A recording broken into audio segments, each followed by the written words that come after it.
Hello everyone, स्वागत है आप सभी लोगों का शिक्षा फॉर नौकरी में। इस वीडियो लेक्चर में हम लोग डिस्कस करने वाले हैं उत्तराखंड टेट के लिए इंग्लिश के इंपॉर्टेंट क्वेश्चंस को आज हम डिस्कस करेंगे। प्रैक्टिस क्वेश्चंस है, पेपर 1 एंड पेपर 2 दोनों के लिए आज हम क्वेश्चन को डिस्कस करने वाले हैं।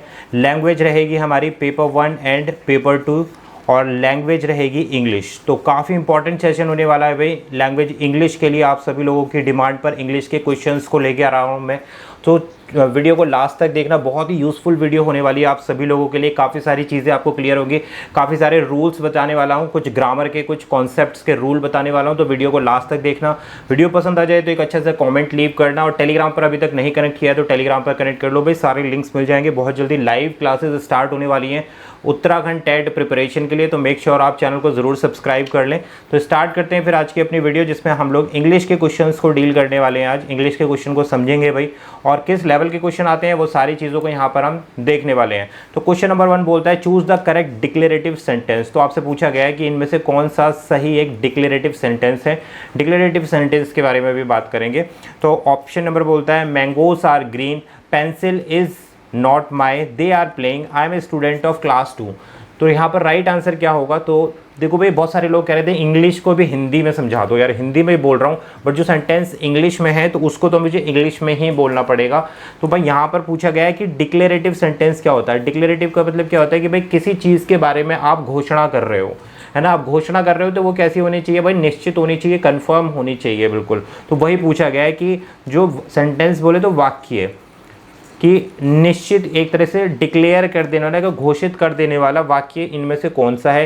कि मैंगोस ग्रीन है, pencil is not mine, they are playing, I am a student of class 2। तो राइट आंसर क्या है यहाँ पर? Option number D is the right answer. अब डी में क्या बोल रहा है? I am the student of class 2, कि मैं कक्षा 2 का विद्यार्थी हूँ। तो इसमें क्या हो गया भाई? चीज़ें क्या हो गई? कन्फर्म हो गई हैं, पहली बात, है ना, बिल्कुल कन्फर्म है। दूसरी, डिक्लेयर कर दी गई है। अब क्या डिक्लेयर कर दिया गया है इस सेंटेंस में? कि मैं एक विद्यार्थी हूँ, पहली बात, और कौन सी कक्षा का हूँ? दूसरी कक्षा का हूँ। तो इसी को हम क्या बोल रहे हैं भाई? डिक्लेरेटिव सेंटेंस बोल रहे हैं। आई होप आपको क्लियर हो गया होगा, क्लियर हो गया होगा आई थिंक। और दोबारा से एक्सप्लेन करने की आई थिंक ज़रूरत नहीं है। फिर भी एक बार देख लेते हैं कि भाई कोई भी सेंटेंस या कोई भी वाक्य जब किसी चीज़ के बारे में घोषणा करता है, ठीक है। अब वो घोषणा कैसे हो सकती है?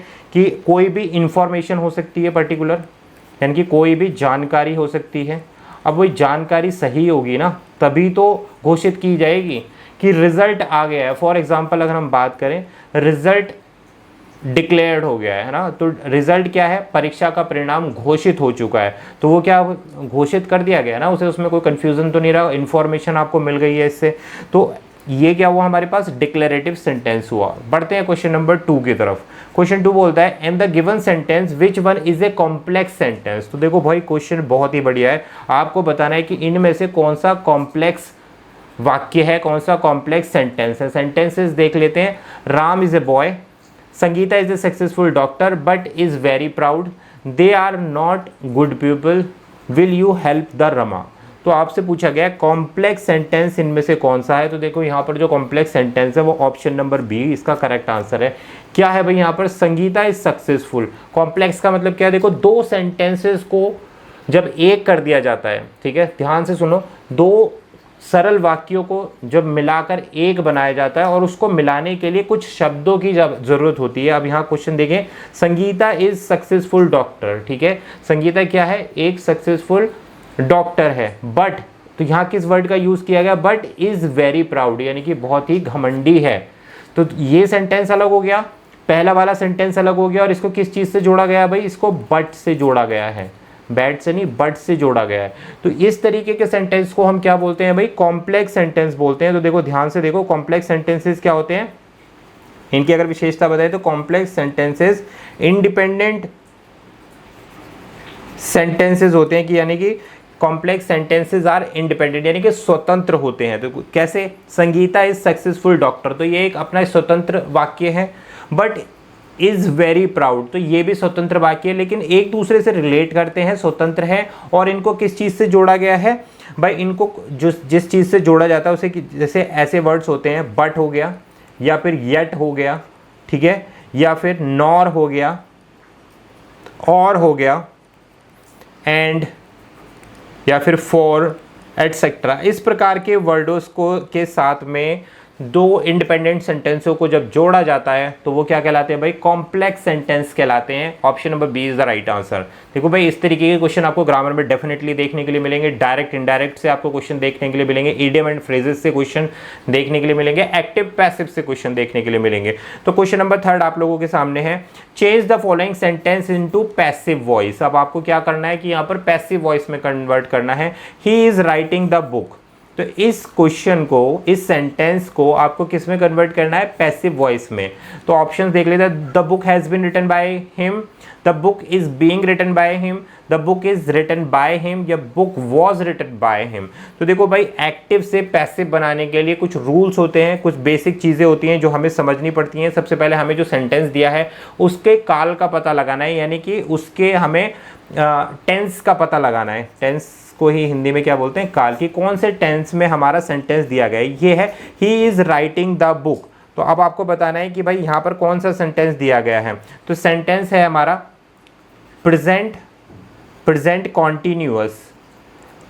कॉन्टिन्यूअस टेंस में आपका सेंटेंस दिया गया है, ठीक है। अब इसको हमें पैसिव वॉइस में कन्वर्ट करने के लिए क्या करना पड़ेगा भाई, इस प्रेजेंट कॉन्टिन्यूअस टेंस को पैसिव वॉइस में कन्वर्ट करने का जो हमारे पास रूल होता है वो क्या होता है कि भाई हम क्या करेंगे, इसको टू बी के साथ में पहले कनेक्ट करेंगे, और जो वर्ब दी गई है सेंटेंस में, अब वर्ब क्या है, राइटिंग, यानी कि लिखना। लिखना क्या है, वर्ब बोले तो क्रिया, ठीक है। अब इसको वर्ब को हमें चेंज कर देते हैं। हम किस चीज़ में चेंज करेंगे, पास्ट पार्टिसिपल में। ध्यान देना, पास्ट पार्टिसिपल में इसको वर्ब को चेंज कर दिया जाएगा। तो वर्ब क्या थी हमारी, राइटिंग है, तो इसको पास्ट पार्टिसिपल इसका क्या हो जाएगा, रिटन। ध्यान दो, रिटन हो जाएगा, ठीक है। अब देखो यहाँ पर हमने किस में कन्वर्ट कर दिया, रिटन में कन्वर्ट कर दिया। देखो यहाँ पर जितनी भी वर्ब हैं सारे ऑप्शंस में किस में कन्वर्टेड है, रिटन में कन्वर्टेड है भाई, ठीक है। लेकिन राइट आंसर क्या है हमारे पास, पहले देख लेते हैं। Option number B is the right answer. B क्या बोल रहा है, the book is being written by him. तो देखो हमने वर्ब को क्या कर दिया, प्रेजेंट कॉन्टिन्यूअस टेंस था, वर्ब किस में आ गई, पास्ट पार्टिसिपल में आ गई, राइटिंग किस में आ गई, रिटन में आ गई। दूसरा इसके साथ हमें क्या करना पड़ता है, टू बी का इस्तेमाल किया जाता है, ठीक है। Present continuous form of to be use की जाती है। तो हमारे पास क्या था, book is being written by, देखो इसका प्रयोग होगा ना, यहाँ पर इसका प्रयोग होगा। देखो यहाँ पर द बुक इज बीइंग नहीं है यहाँ पर, ठीक है। तो इसलिए हमने ऑप्शन नंबर सी को नहीं लिया। द बुक वॉज, ये पास्ट में चला गया, ठीक है। यहाँ पर क्या हैज बीन में चला गया। तो यहाँ क्या रहेगा हमारे पास, प्रेजेंट कॉन्टिन्यूअस टेंस जो है इज बीइंग रिटन बाय, यानी कि केवल वर्ब को हमें किस में कन्वर्ट करना है, पास्ट पार्टिसिपल में कन्वर्ट करना है। क्लियर हो गई बात। नेक्स्ट बढ़ेंगे भाई क्वेश्चन नंबर 4 के साथ में। क्वेश्चन नंबर 4 क्या बोलता है, convert the speech of the given sentences. क्या दिया गया sentence, the mother said that daughter went to school daily. आपको क्या करना है, स्पीच को चेंज करना है। अब आपको समझना है किस प्रकार की स्पीच दी गई है, इसको हमें कन्वर्ट करके लेके आना है। नीचे 4 ऑप्शंस के लिए दिए गए हैं। तो स्पीच कौन कौन सी होती है, डायरेक्ट एंड इनडायरेक्ट, ठीक है। डायरेक्ट एंड इनडायरेक्ट स्पीच होती है हमारे पास में। अब हमें ये समझना है सेंटेंस कैसा दिया गया है, हमें डायरेक्ट दिया है या इनडायरेक्ट दिया है। तो क्वेश्चन दिया था, mother said that her daughter went to school daily. तो ये क्या हो गया भाई, हमें क्या करना है, डायरेक्ट को किस में बदलना है, इनडायरेक्ट को में बदलना है। ये सेंटेंस कैसा है हमारे पास, ये हमारे पास है सिंपल, ध्यान देना इसका टेंस कौन सा है, सिंपल प्रेजेंट टेंस। ध्यान दो, सिंपल प्रेजेंट टेंस में दिया था, mother said that her daughter went to school daily. तो सबसे पहले तो हमें ये सब पहचानना है कि टेंस है हमारे पास सिंपल प्रेजेंट टेंस। अब सिंपल प्रेजेंट टेंस को किस में बदलना है, सिंपल पास्ट टेंस में कन्वर्ट करना है। सिंपल सा रूल है डायरेक्ट सेंटेंस को इनडायरेक्ट में बदलने के लिए। टेंस है हमारे पास सिंपल प्रेजेंट टेंस, इसको हम किस में बदल देंगे भाई, सीधे सीधे सिंपल को हम किस में कन्वर्ट कर देंगे, पास्ट प्रेजेंट टेंस में बदल देंगे। और रूल क्या लगेगा, रूल देख लो भाई, इसमें जो रूल लगेगा हमारा वो रहेगा हमारे पास सब्जेक्ट, जो सब्जेक्ट है plus second form of verb आ जाएगी, क्रिया की दूसरी फॉर्म आ जाएगी, प्लस क्या हो जाएगा, ऑब्जेक्ट। तो ये भाई रूल रहेगा किस में, while changing the direct into indirect speech, यानी कि डायरेक्ट सेंटेंस को, ये सेंटेंस कैसा है हमारे पास, डायरेक्ट है, इनडायरेक्ट में बदलने के लिए पहले हम सेंटेंस देखेंगे, सिंपल प्रेजेंट में दिया है तो इसको हम सिंपल पास्ट में कर देंगे। उसके बाद जो रूल क्या है, सब्जेक्ट रखेंगे, उसके साथ हम क्या ऐड करेंगे, वर्ब की सेकंड फॉर्म, और उसके बाद ऑब्जेक्ट देखेंगे। तो राइट आंसर क्या है हमारे पास, ऑप्शन नंबर डी बनेगा। कैसे, the mother said my daughter goes to school daily, यहाँ पर क्या बोला गया था, the mother said that her daughter went to school daily, तो सब्जेक्ट रखेंगे, माई डॉटर रखा गया है यहाँ पर, my daughter second form of the verb रखी गई है, गो वेंट गोज, तो यहाँ पर गोज टू स्कूल डेली, तो सिंपल हो गया ना। अब हमने क्या करना है, केवल रूल का इस्तेमाल करना है भाई। रूल अगर आपके पास में है, आपको टेंसेस चेंज करने हैं, डायरेक्ट टेंस है प्रेजेंट में तो किस में कन्वर्ट हो गया, पास्ट में कन्वर्ट हो गया, और रूल लगा दो भाई, subject plus second form of the verb plus object. Next question पर बढ़ते हैं भाई, देखते हैं कैसा है question number 5। Change the speech of the sentence, again direct और इनडायरेक्ट स्पीच से लिया गया है। He said I am not feeling sick now, ठीक है। अब इसको सेंटेंस को पहचानो पहले कि किस चीज़ में दिया गया है, ठीक है। तो दिया गया सेंटेंस कैसा है, डायरेक्ट है, सीधा सीधा बोला जा रहा है, डायरेक्ट स्पीच है भाई, ठीक है। तो इसका हमें क्या किसमें करना है, इनडायरेक्ट में करना है। अब इनडायरेक्ट में करना है तो आपको क्या देखना पड़ेगा भाई, सेंटेंस को देखना पड़ेगा, सेंटेंस कौन से टेंस में दिया गया है। तो देखो यहां पर जो सेंटेंस दिया गया है वो प्रेजेंट कॉन्टिन्यूअस टेंस दिया गया है यहाँ पर, यानी कि he said I am not feeling सिक, ये किस में है, प्रेजेंट कॉन्टिन्यूअस टेंस में है। इसको किस में बदल देंगे हम, पास्ट कॉन्टिन्यूअस टेंस में इसको कन्वर्ट कर देंगे। सिंपल सा रूल है, जैसे अभी हमने बताया था। क्लियर हो गई बात, पास्ट कॉन्टिन्यूअस टेंस में बदल देंगे। और कैसा स्ट्रक्चर बन के आएगा भाई, देखो भाई, जो नया जो पास्ट कॉन्टिन्यूअस टेंस होगा वो कैसे बन के आएगा, सब्जेक्ट का इस्तेमाल करो आप पहले, जैसे भी हमने बताया था, प्लस वॉज या वर। क्यों वॉज और वर्ब क्यों आए, क्योंकि हम पास्ट कॉन्टिन्यूअस टेंस को डील कर रहे हैं। प्लस आएगा आपका पास फर्स्ट फॉर्म ऑफ वर्ब आ जाएगी, प्लस ऑब्जेक्ट आ जाएगा, सिंपल, ठीक है भाई। तो इस प्रकार से हमारा आंसर क्या हो जाएगा यहाँ पर, ऑप्शन नंबर ए हमारे पास इसका राइट आंसर हो जाएगा। He said that he was not feeling sick then. Clear हो गई बात, सब्जेक्ट का यूज किया गया, उसके बाद वॉज या वर जो भी आपके पास जो क्रिया लगनी थी, तो ही के साथ वॉज हो गया, नॉट फीलिंग सिक देन, यानी कि first form of the verb plus object, इस रूल का इस्तेमाल किया गया। सेंटेंस को आपको पहचानना है, प्रेजेंट कॉन्टिन्यूअस टेंस में दिया गया था, पास्ट कॉन्टिन्यूअस टेंस में हमने इसको चेंज किया और रूल हमने अप्लाई किया है। तो भाई यहाँ से हमारे इस तरीके के क्वेश्चन पूछे जाएंगे और इनकी प्रैक्टिस आपको डेली बेसिस पे करनी है। मैं पूरा एफर्ट करूंगा आप लोगों को इस तरीके के क्वेश्चंस को कराने के लिए, इसी के लिए साथ साथ मैं रूल्स भी बता रहा हूँ, डायरेक्ट इनडायरेक्ट एक्टिव पैसिव जो भी आ रहा है मैं उसके रूल्स आपको एक्सप्लेन कर रहा हूँ।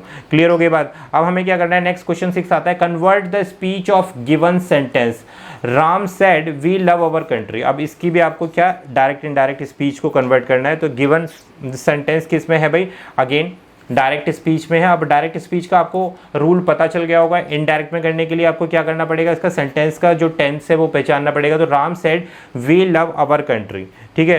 तो ये किस चीज़ का हो गया भाई, ये हो गया सिंपल प्रेजेंट टेंस हो गया भाई। ये आपका कौन सा टेंस हो गया, सिंपल प्रेजेंट टेंस हो गया।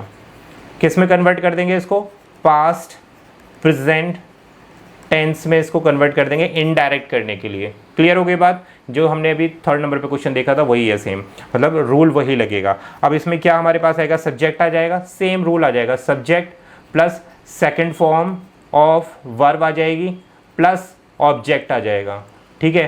तो राइट आंसर हमारे पास क्या आएगा, क्वेश्चन नंबर 6 के लिए राइट आंसर हो जाएगा हमारे पास Ram said that they love their country.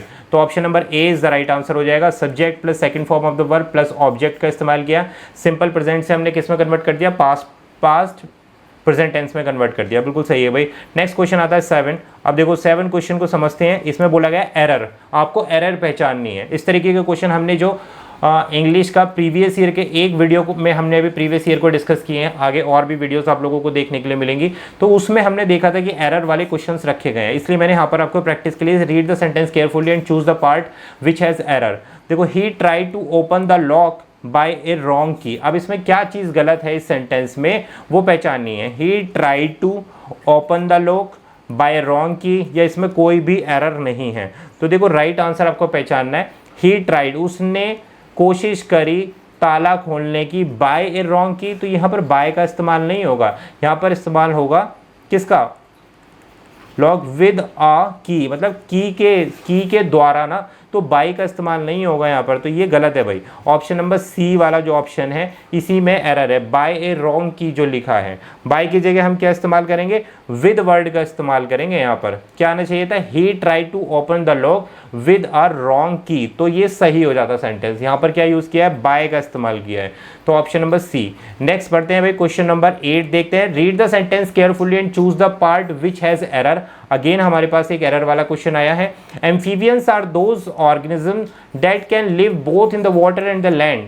अब भाई बहुत आसान सा क्वेश्चन है, इसमें कुछ है ही नहीं, ठीक है, आपको केवल ये समझना है कि बस क्या किसमें एरर है। Amphibian are those organism, amphibians ऐसे जीवाश्म होते हैं कि वो कहाँ रह सकते हैं, पानी में भी रह सकते हैं भाई, लैंड में भी रह सकते हैं, जल थल दोनों में रह सकते हैं, ऐसे ऑर्गेनिज्म हैं। तो आपको क्या बताना है, कौन से पार्ट में इसमें एरर है। Amphibians are those organism that can live both in water and land, या इसमें कोई भी एरर नहीं है। तो राइट आंसर क्या होगा क्वेश्चन नंबर 8 के लिए आपको बताना है, ऑप्शन नंबर सी जो है इसमें पार्ट में एरर है। सी क्या बोल रहा है, both in water and land, ठीक है।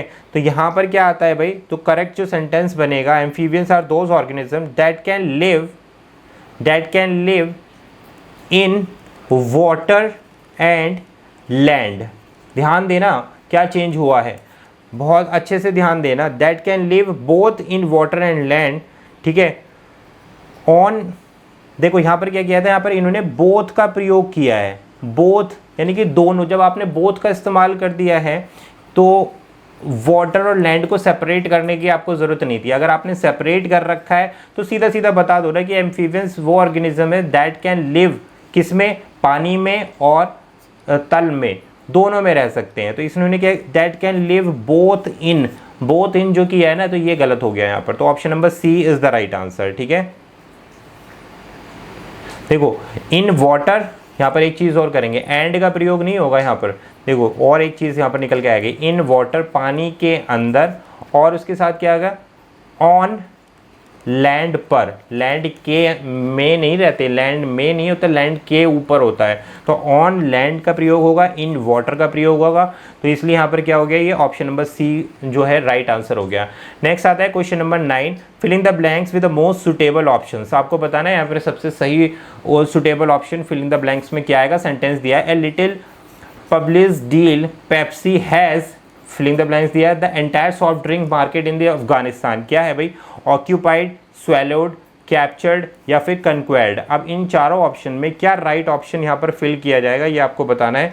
A little publicised deal Pepsi has captured, यहाँ पर ऑप्शन नंबर सी आएगा भाई, option number C, captured word का इस्तेमाल किया जाएगा, ठीक है। क्यों, जैसे कोई भी जब कार्य किया जाता है या कोई भी एक्ट किया जाता है, एक्ट जब किया जाता है, यहाँ पर एक्ट किया गया कि पब्लिशिंग चल रही है पेप्सी की, Pepsi has captured the entire soft drink market in the Afghanistan. तो यहाँ पर क्या किया जा रहा है, एक एक्ट किया जा रहा है, किस चीज़ का, या तो कैच करने का भी हो सकता था, कोई चीज़ जीतने का भी हो सकता था, ठीक है, या फिर कोई चीज़ प्राप्त करने का यानी कि गेनिंग भी हो सकता था यहाँ पर।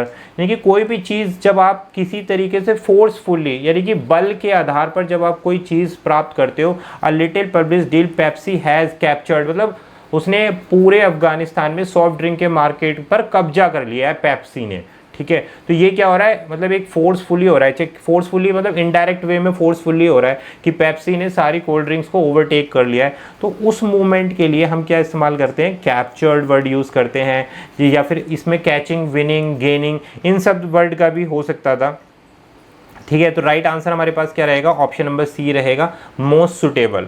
नेक्स्ट बढ़ेंगे क्वेश्चन नंबर 10 के साथ, choose the option that completes the sentence most meaningfully and appropriately. तो आपको सेंटेंस बताना है, animal like turtles have died in waste choked water and autopsies have found that the plastic in the stomach lining contributed to their death. कि अब यहाँ पर क्या right answer आएगा, टेरेस्ट्रियल एनिमल्स हैं ये, रेप्टाइल्स हैं, एक्वेटिक एनिमल्स हैं, या इनवर्टिब्रेट्स हैं।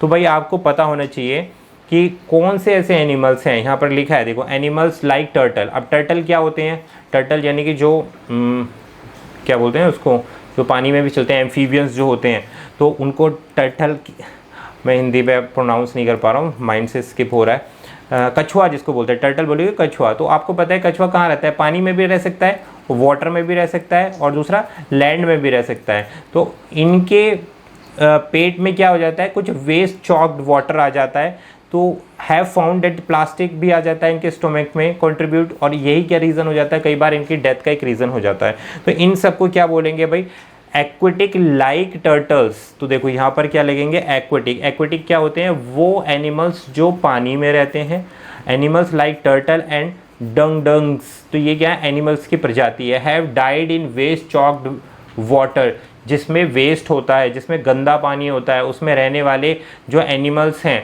जैसे टर्टल्स हो गया, तो डंगन्स हो गया, तो ये जो एनिमल्स हैं वेस्ट वाटर की वजह से मर जाते हैं। तो यहाँ पर हमें राइट आंसर लिखना था, तो ये क्या है, एक्वेटिक आएगा यहाँ पर, ठीक है। जो मीनिंग निकल के आ रहा है, animals who live in water, देखो टर्टल्स भी हो गया, टर्टल वाटर में भी रहता है, लैंड में भी रहता है, लेकिन यहाँ पानी की बात की जा रही है कि पानी जो है बिल्कुल गंदा हो गया है, जिसकी वजह से उनके स्टमक में क्या हो गया, प्लास्टिक भी चला गया और भी गंदगी चली गई, जिसकी वजह से वो मर गए हैं। तो एक्वेटिक एनिमल का यहाँ पर इस्तेमाल करना पड़ेगा। रेप्टाइल्स कौन से होते हैं, सरीसृप होते हैं, टेरिस्ट्रियल जो लैंड पर रहते हैं। तो ये राइट आंसर हमारे पास क्या हो गया। इन्वर्टेब्रेट्स एनिमल्स क्या होते हैं, जिनके पास बैकबोन्स नहीं होती है, लैक ऑफ बैकबोन्स, जिनमें रीढ़ की हड्डी नहीं पाई जाती है, ऐसे एनिमल्स को हम क्या बोलते हैं, इन्वर्टिब्रेट्स बोलते हैं। क्लियर हो गई बात। तो right answer option number C, aquatic animals वो होते हैं जलीय जीव जंतु जिनको बोला जाता है, तो सी इसका राइट आंसर रहेगा। तो ये थे हमारे आज के इंग्लिश के ग्रामर के हमने प्रैक्टिस क्वेश्चन देखे। आई होप आपको समझ में आए होंगे। समझ में आए तो एक कमेंट जरूर लीव कर देना भाई, कैसा लगा आज का सेशन। मिलेंगे आपसे एक और नई क्लास में। लाइव सेशन बहुत जल्दी स्टार्ट करने वाले, तो मेक श्योर चैनल को सब्सक्राइब करके टेलीग्राम पर जरूर कनेक्ट कर लेना। व्हाट्सएप ग्रुप का लिंक भी मैंने डिस्क्रिप्शन में छोड़ दूंगा, तो वहाँ से भी आपको लिंक मिल जाएंगे। Thank you for watching this session. Thank you very